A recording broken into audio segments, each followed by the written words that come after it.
The SPen has been around for 13, 14 years now, and over that time they've found new and interesting ways of spicing it up. But last week, Samsung rolled out their new S25 Ultra flagship phones, and they took a lot of those features that we've gotten used to in the SPen out. And if you're super plugged into the tech world on social media, you've probably seen some of the blowback over these changes. Some folks going so far as to say the SPen is now worthless. I don't agree with that, but it really depends on what you did or like doing with your SPen. So, since I've used dozens of SPens on a bunch of different tablets and phones over the years, I thought it might be a good idea to sort through some of these changes, some of the things the SPen did do, what it still does, and talk about what this means for Samsung's pens going forward. So first off, I want to understand the basics of what the SPen is, because the SPen is a Wacom-powered EMR stylus. What the heck does that mean? This is pen technology that uses magnets inside the pen to activate the pen when it gets near or touches the screen. The magnets in the pen's tip create a little electric charge. So when that pen comes close or in contact with the screen,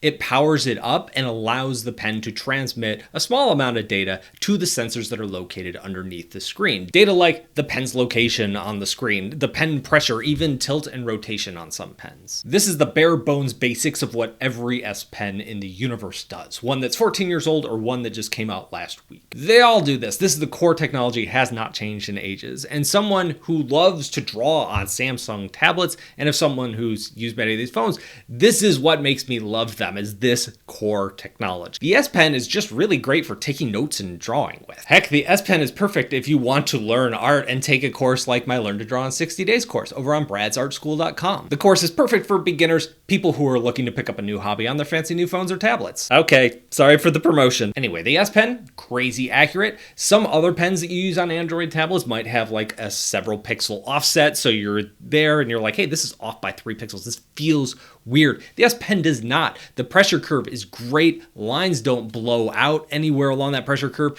It just doesn't take a fraction of a second for the line to respond when you're applying pressure or doing anything with the pen. It just feels right. It is really well calibrated. And even though this core pen technology hasn't changed a lot over the years, some of the features around it have evolved. For example, over time, Samsung has improved the response rate on this pen, so there's less lag in the lines that you're drawing on your tablet. It really comes down to what app you're using. You know, some third-party apps, you're still going to see some lag, but if an app has really been optimized for that thing, like Samsung's Notes app, it is crazy responsive. The lag between your pen tip and the line it produces is pretty much unperceptible by the naked eye at this point. So let's circle back now to how this pen thing works, because I mentioned that a minute ago. It is powered by the sensors in the pen. They're pulling a small charge from the screen.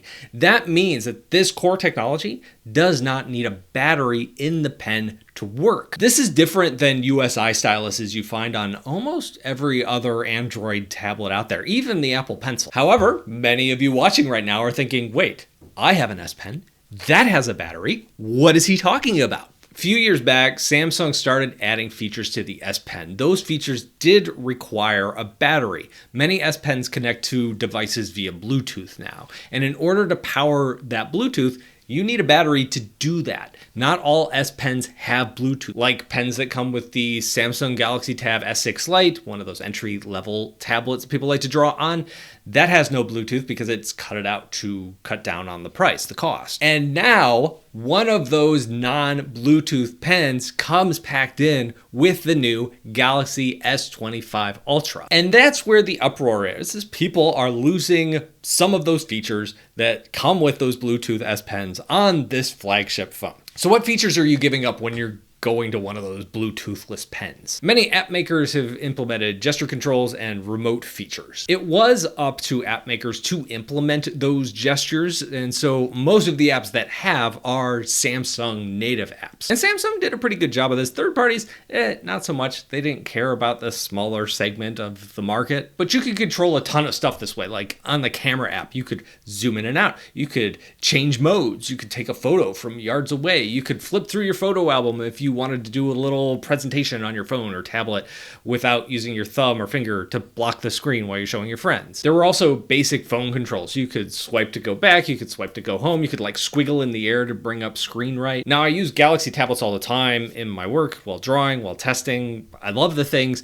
I also use the Galaxy Note phone for years. It was my daily driver. It was my main phone. I also used the Galaxy Fold for a few months too. And both of those had a lot of these same features. So the real question is, did I ever use pen controls in all of those years that I had those phones? Yes! I used the pen all the time to show my friends that my phone was just as good as their iPhones because I wanted them to stop making fun of my green bubbles. It didn't work. The gestures worked. Making friends with my phone did not work. Other than that, I never really used the pen for anything other than like the notes and sketching, the stuff that it still does now, because it does those things really well even without Bluetooth. In fact, my tablets like my S10 Ultra, I never charge the pen because I don't use those features on the pen. So that pen has had a dead battery for months and months and months. Works fine. So why did Samsung take these features out?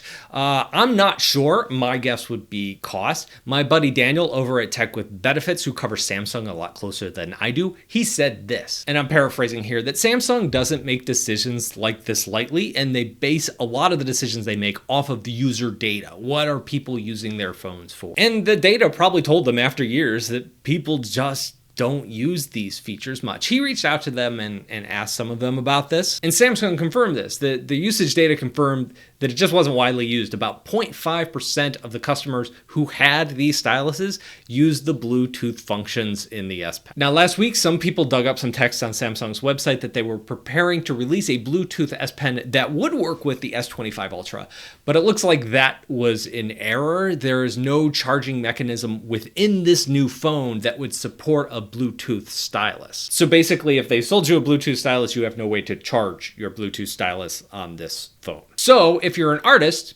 you're good. This is still a great pen. I still highly recommend it. If you've relied on those Bluetooth features, it looks like you are out of luck. Even though I didn't use them, I can see why people are disappointed that they're gone. This is Samsung's flagship. This is the best of the best, their best phone. All of the bells, all of the whistles. And I do wonder, what does this mean for Android tablets going forward? On the S11, if that releases later this fall, will we see Bluetooth features on that still, or will they remove them? My guess is if it's not on the phone, it's probably going to be taken out of the tablet. But that's just a guess. What do you think? Let me know down below in the comments. Thank you all for watching, and I'll talk to you in a couple of days. Slightly longer shout out to my Learn to Draw in 60 Days course. It's designed to give you a new lesson every single day. Each lesson builds on the one that came before it. And this course is really designed for newcomers to learn all of the basics about drawing so that when you jump into harder courses later on, you understand some of those basics. And you don't get in over your head like I did when I was learning to draw. Anyway, check out my website for some discount codes on that today. Thanks.